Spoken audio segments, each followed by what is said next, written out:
Good afternoon. Thank you for joining us for the UBC Lunchtime News this 14th day of February 2026, your Valentine's special bulletin.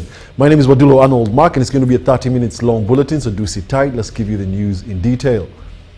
In our first story, a major step towards transforming Africa's economic future has been taken at the African Symposium on Natural Capital Accounting and Climate-Sensitive Microeconomic Modeling, culminating in the adoption of the Kampala Statement of Intent. Our reporters have more details. Then the last one. The landmark commitment was reached on day 2 of the symposium held at Makerere University, where policymakers, academics, and climate finance experts gathered to strengthen institutional capacity and promote natural capital accounting as a key tool in national development planning. The Kampala Statement of Intent will be adopted by universities and research institutions across the African continent, and the agreement aims to reshape how African nations integrate environmental sustainability into economic planning, ensuring that climate considerations and natural capital assets are embedded into microeconomic models. And so we found it very important to come together as training institutions. And that's exactly what that statement of intent is talking about. We want to create a network of practice. We want to create a network of universities, that have agreed to work together on issues of natural capital accounting and climate-sensitive macroeconomic modeling, and in so doing, supporting our finance ministers in, fiscal planning that is climate sensitive. And from here we expect now key leaders, particularly leaders of the universities across the region, are going to sign the agreement that we're going to start training. We're going to embed natural capital accounting in our curriculums so that we can start training our students. The symposium also highlighted the growing importance of climate financing and carbon markets. Uganda's Minister of Finance is preparing to manage significant climate-related funding, with the discussions pointing to potential inflows of up to $870 million and an estimated $4.1 billion annually from both local and international sources through climate financing and carbon credits. Anticipated and calculated that we needed 28.1 billion over 7 years. Now, when you do the math, it means we have to raise around 4.1 billion annually. Now, that 4.1 billion annually has to come from external sources, but then also domestic sources. Now, when you look at climate-related investments from the budget that we have, we think and we quantify investment from both external and domestic to a tune of 2 billion annually. And so we have a gap of 2.1 billion annually that we have to meet. However, experts noted that progress remains uneven across the African continent. Dr. Peter Babienda observed that some African countries have yet to embed natural capital accounting into their financial modeling systems. But we have realized that our colleagues' capacity is lacking, data to inform decision making is still a problem, and what has come out here is that Makerere University, through the Center of Excellence for Africa Climate Sensitive Macro Modeling, should take lead in building capacity in other countries. We've seen a lot of work that has happened here at Makerere University in terms of modeling, and it's also a lesson that needs to be learned by other colleagues, especially even us from Kenya. We've taken a lot here.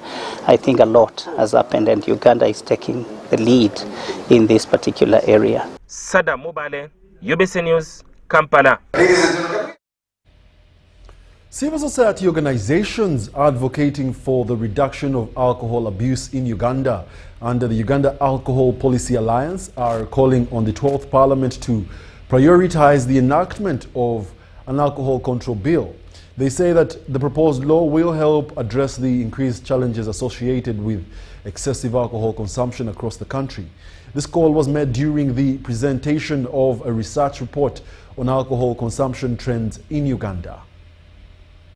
As the 11th Parliament winds up in its term and the 12th Parliament begins, activists pushing for reduced alcohol consumption are urging the new legislators to table and pass a bill regulating alcohol use in order to curb the growing alcohol-related problems. In many instances, Ugandans, especially in Kampala, are seen consuming alcohol excessively and at early age, a trend that often leads to responsible behavior. We know that alcohol is a big problem in the country because it affects 15 of the Sustainable Development Goals, and we see it impacts negatively, especially the very vulnerable, the poor, the children, the youth, and the women. While presenting the research finding, the chairperson, UAPA Juliet Namukasa, said the government must take note of the rising number of alcohol consumers, particularly among the youth. The report indicates that alcohol consumption stands at 52% nationally, with Kampala registering some of the highest levels. The children and the youth, because alcohol is readily available. Wherever you go, there is alcohol within neighborhoods, in our schools, our medical facilities. Alcohol is there, and some of it is brewed in our own households. She warned that if alcohol control measures are not urgently implemented, Uganda risks facing serious health complications in the coming years, including a rise in non-communicable diseases. See that we bring to you whatsoever statistics we are discovering about alcohol and its use in Uganda, and very soon we'll be in the Parliament pleading for a bill, pleading for a law, because without the law we are seeing a lot of harm.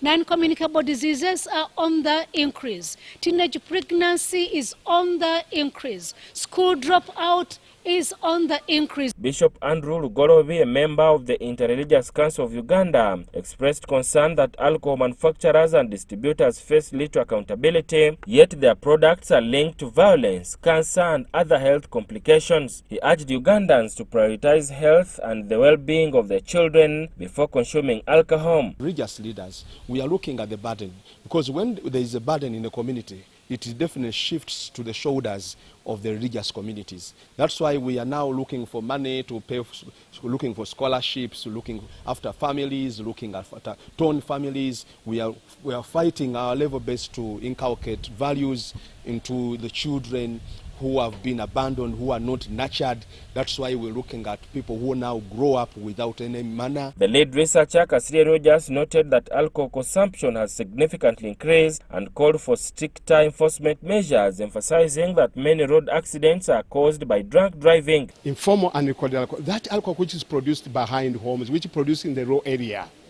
But again, we have also observed that also there's the other part of the formal alcohol, which is registered, which is taxed, and where people pay money.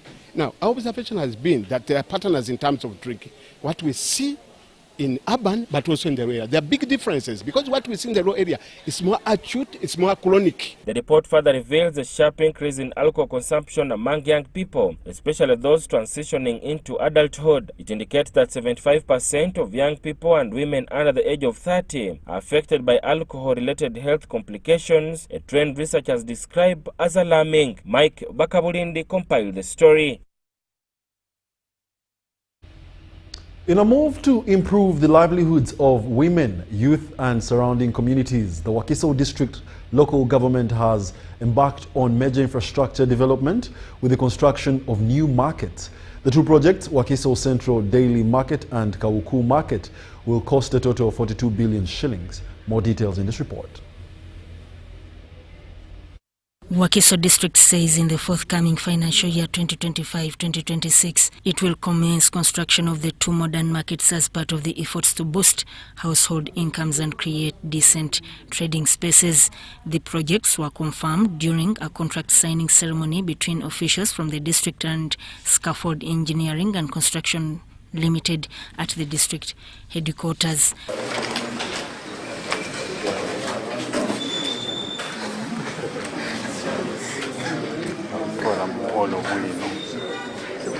The Chief Administrative Officer Wakiso, Jude Bukenya, says the markets are more than physical structures. He notes that they respect job creation, empowerment and dignity for vendors while laying a strong foundation for economic growth. It is us who always get involved. Please, Town Clerk Wakiso, we are going to verify RDC with your office to verify the vendors, the original vendors of Wakiso market. They will be the first people to occupy those markets. If there is any civil servant, even if you use your relative, you will be held responsible. Bukenya adds that once completed, the facilities will significantly improve trade infrastructure in the district and promote transparency, accountability and value for money in public investments. He pledged that all the necessary funds are available and that the construction will begin immediately. He expressed confidence that the markets will create sustainable livelihoods, especially for women and youth. Because we have been having challenges all over the country. That after construction, we find cow occupying those what? Those units. We find the commercial visa occupying them. So let us look at that. The contractors have promised to deliver quality work and complete the projects on time. Today is the guard milestone for Wakiso district, and the leaders here, I would urge the local leaders here that we own this project as our own. We know all the reporting channels in case it's greater and safer.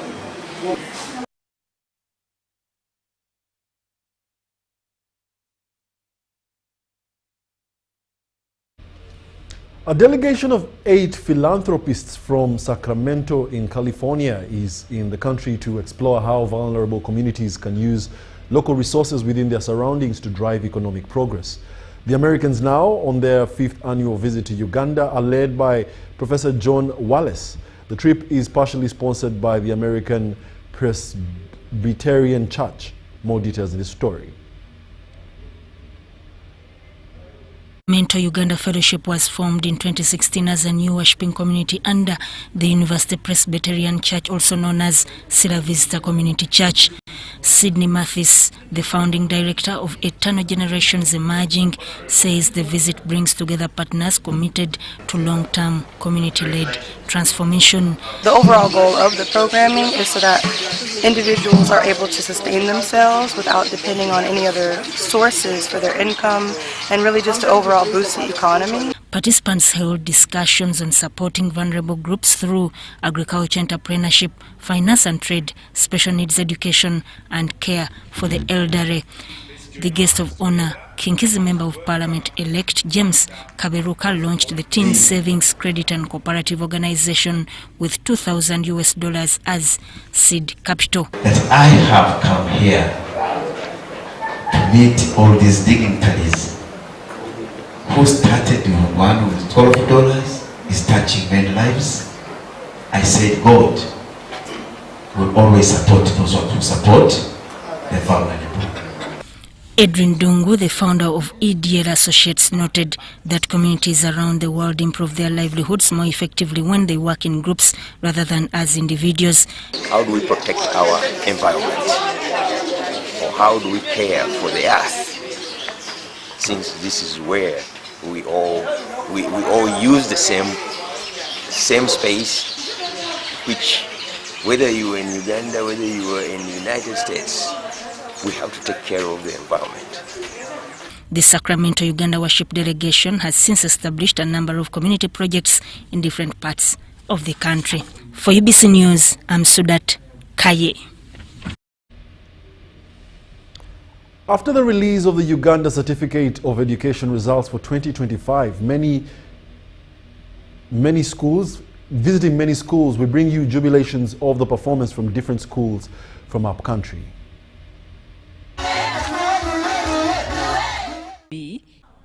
In Lango Sub-Region, administrators of Wisdom High School in Koli District were filled with joy after a strong performance that saw all candidates pass in result 1, with 97 A's, 1,099 B's and 1,203 C's. Wisdom has done very well as usual. Is the best around the region. We have 97 A's, 1,099 B's and 1,203 C's. Executive Director Ambrose Ogwar says they worked very hard to realize the good performance. Ivan Ojok Brian, an orphan, was among the best students. I am really joyful for the tremendous result. I managed to score 5 A's in this exam that I have gotten, and I'm very happy for the result that I have gotten. At Akalo Comprehensive, a rural school, out of 126 students who sat for UCE, all passed in result 1, scoring 80 A's, 20 B's, 20 C's and 6 D's. We had 126 candidates. We have got this out of commitment because these results we have worked for. If you are to see me as a teacher, at 4 a.m. we are already at school, up to 10 p.m. in the night. At Boni Consili Girls Vocational Secondary School in Isinjiro District, over 100 girls who sat the 2025 UCE examinations passed with flying colors. Parents, teachers and students sang praise songs, thanking God for the victory. They are my parents because for the course of these 4 years, they have been paying my school fees, providing all the basic needs that I need for this to be in school. Sorry to appreciate everyone who helped me to pass because things were not easy. The headmistress of Boni Consili, Sister Gladys Kachope, attributed the performance to at least all the 112 students, each and every student has an A. Of that, I thank the community of Boni Consili. Mbale schools also registered an impressive performance in the 2025 Uganda Certificate of Education, a development educators attribute to hard work and strong partnerships.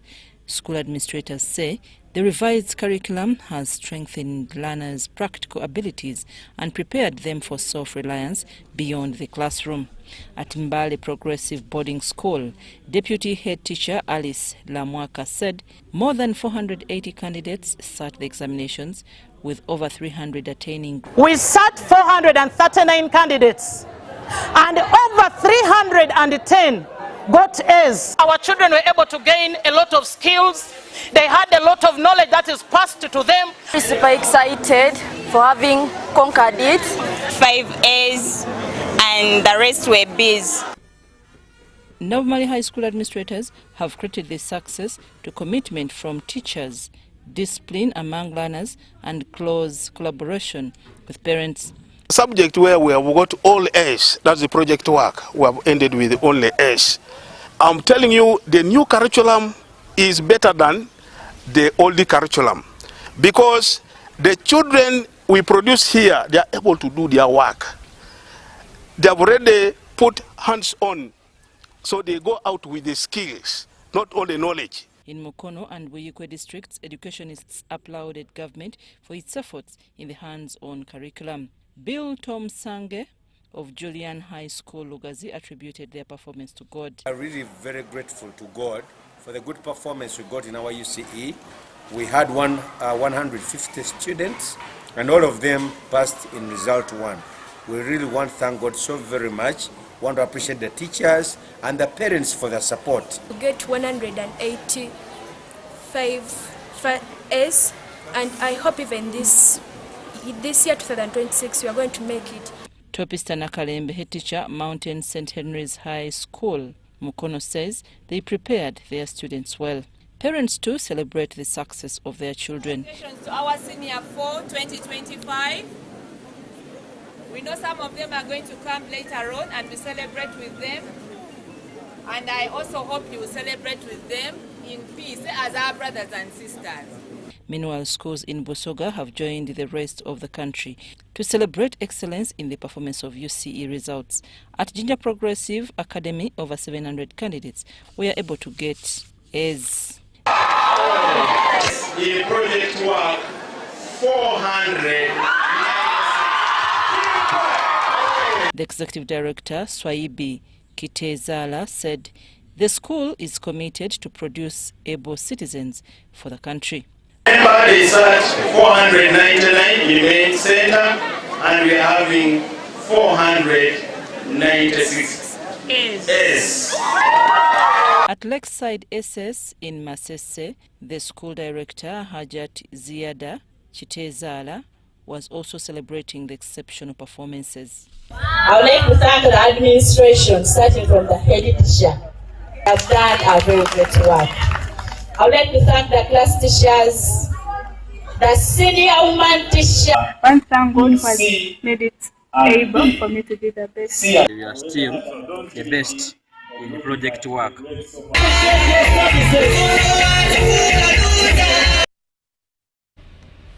And in Busia District, Tira Secondary School also recorded a remarkable performance with all 78 candidates who sat for the exam, passing in Division 1.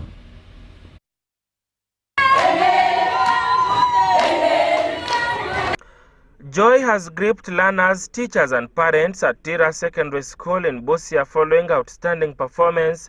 According to the school administration, all 78 candidates who sat for examinations passed.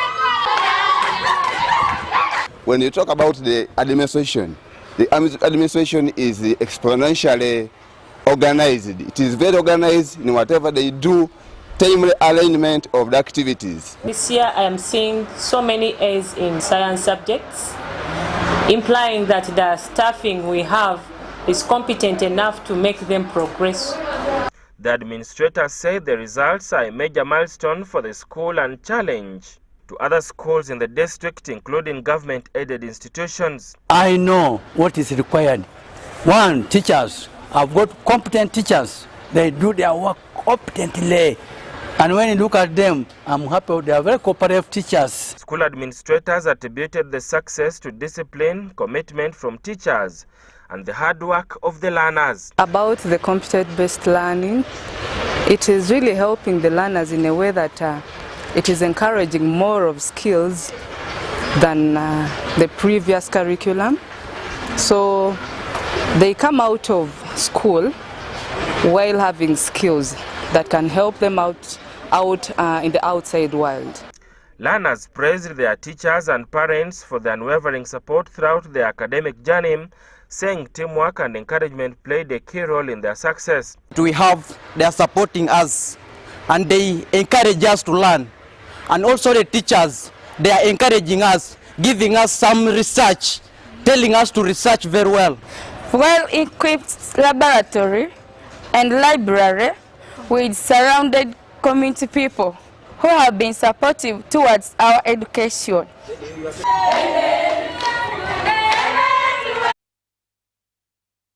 Matuga Hill Secondary School has joined other schools across the country in celebrating the release of the 2025 Uganda Certificate of Education results. Likewise in Jinja, celebrations have also erupted at Holy Cross Lakeview and Luanda High School after both schools posted outstanding results in the UCE examinations. Let's take a look at the highlights. To appreciate the teachers who adopted the new curriculum policy. The way we teach, we allow the learners to make their research, and because they are used to making their research, we have realized that they didn't find problems in answering scenario-based questions. So I encourage all teachers, please work upon your approach. The way you teach these learners, allow them to research. They will not have problems with handling scenario-based questions. From Matuga Hill Secondary School, this is the very best school I could affirm anyone to come and join. Literally, it has enabled me to perform really great, and I'm so grateful to the mighty God who has enabled me to perform really great. I've been able to get the 9 A's and the B, literally. I thank God for everything that I've been able to get. I stand here to appreciate my students for the good performance. What made them to perform very well is the discipline they exhibited, the cooperation, the hard work, and above all, they believed in God for the for the work, whatever they were doing. Nebaza headmaster, nebaza staff yonna bye bakoledde abaana bange ey'Amatuga Hill.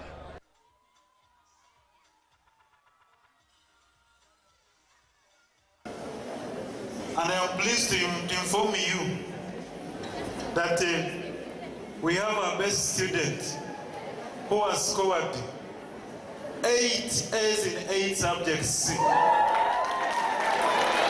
upload is very small. So, out of 8 subjects, we have our best student who has scored 8 A's.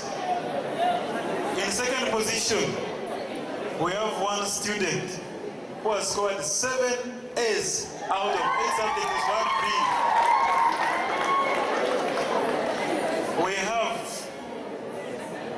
3 students who have scored 6 A's and 2 B's in the 8 subjects. And the most important thing, our last student, the worst performing, had a C. We don't have a student who has scored below a C. A round of applause for all our students.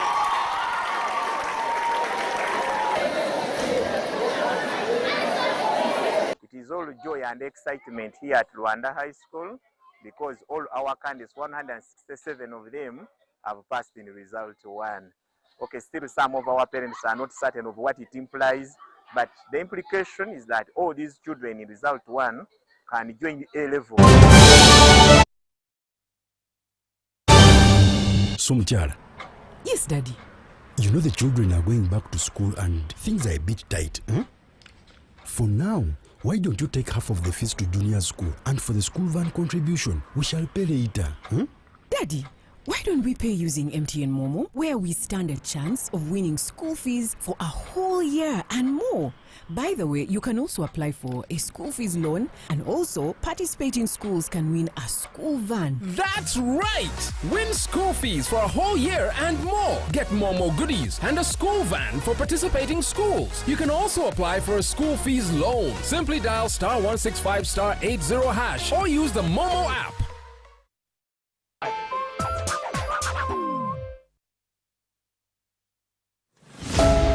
Janani Luwum Day is a public holiday in Uganda, annually celebrated on 16th February.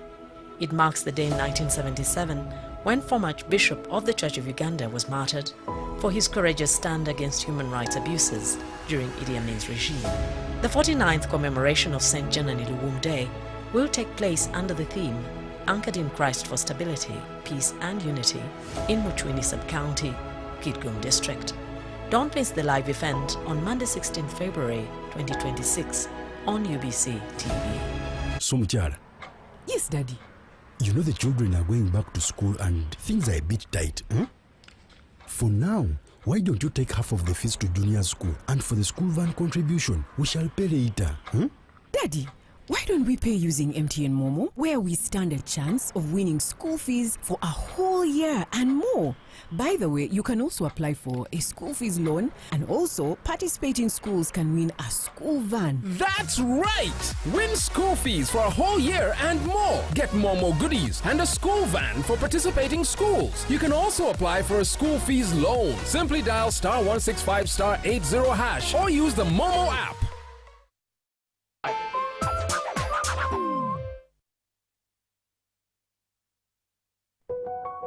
Step into elegance, step into confidence, step into La Vie Boutique, located at Grand Imperial Hotel, Shop 6 and 8, right behind Bank of Uganda. La Vie Boutique brings you high-class corporate and casual wear for men, from sharp designer suits and crisp shirts to stylish casual t-shirts, tracksuits, shoes and accessories. We've got everything to make you stand out. Call us on 0772 419 181 or 0705 555 558. La Vie Boutique, where class meets style.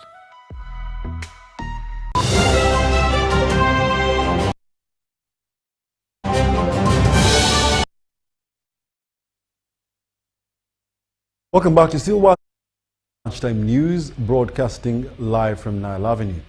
The book, A Guide to Building a Sustainable Social Enterprise by Dr. Tamale, draws from his real-life journey of founding and scaling 4 interconnected social enterprises in Uganda, presents a holistic model that fills gaps in strategic advisory, affordable financing, skills development, and ecosystem building for social enterprises. The guide serves as both an inspirational and practical resource for social entrepreneurs and development practitioners seeking to use business for positive social change. Congratulations.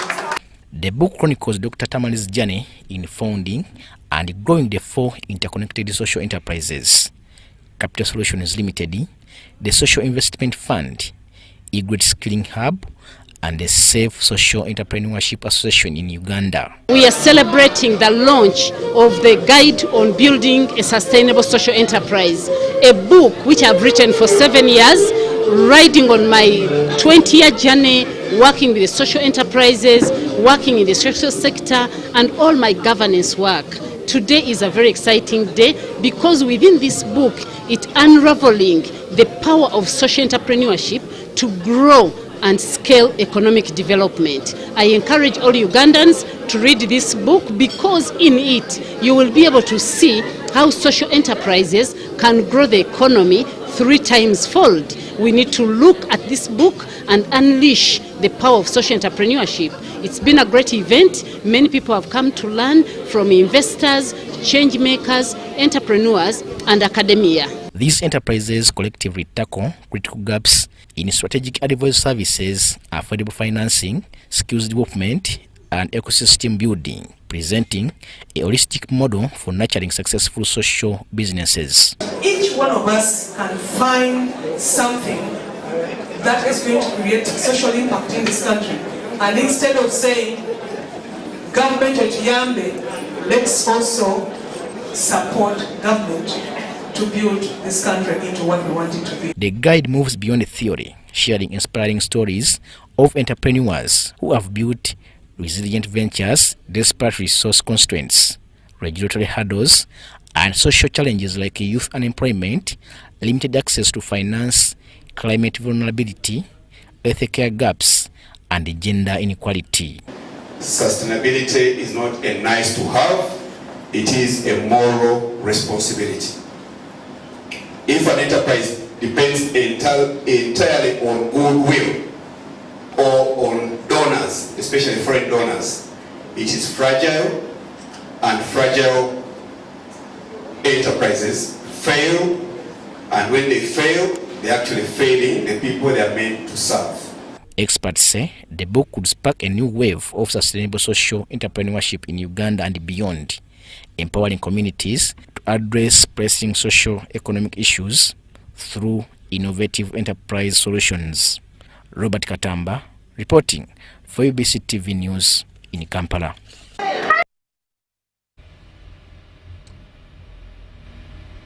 The spokesperson of Inzu Yamasaba Cultural Institution, Stephen Masiga, has cautioned individuals allegedly masquerading as the king of the Bamasaba, emphasizing that Jude Mike Mudoma is the only legally gazetted and government-recognized Umukuka. Masiga reaffirmed the institution's commitment to unity and lawful leadership following his inauguration at Mutoto Cultural Grounds. Let's take a look. Jude Mike Modoma was officially inaugurated as the third Umukuka, the cultural leader of the Bamasaba people, at the historical Mutoto Cultural Grounds in Mbale City on October 14, 2023.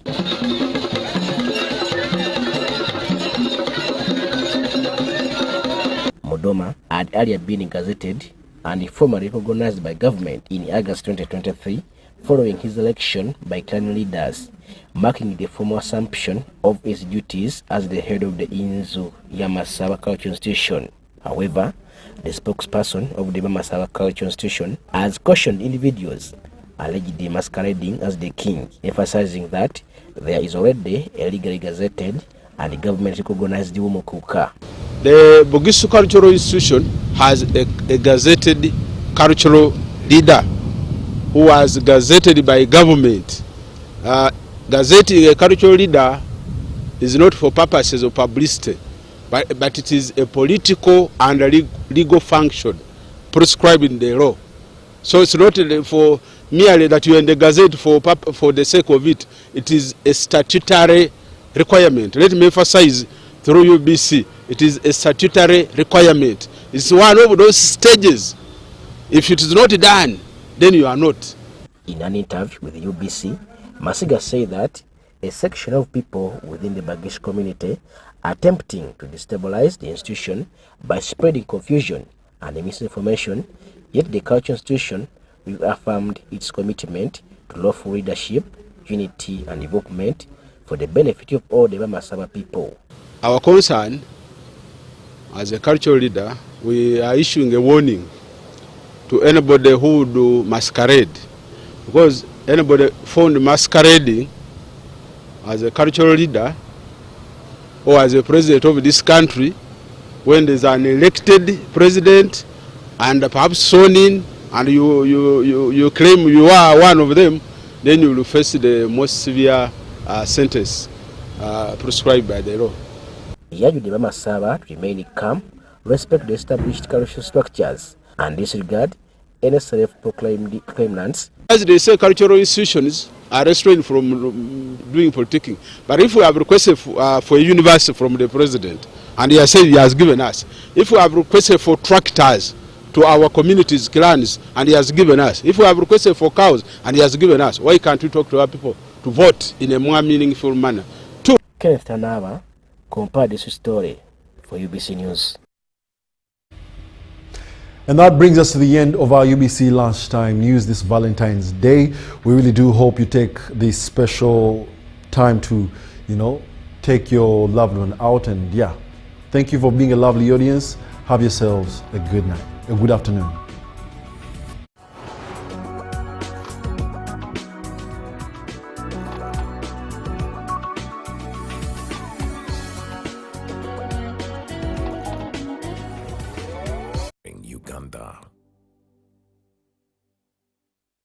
Love is not for the weak, so we as teenagers, we as Teens Crown, we let you know that young people don't do coupling. Teen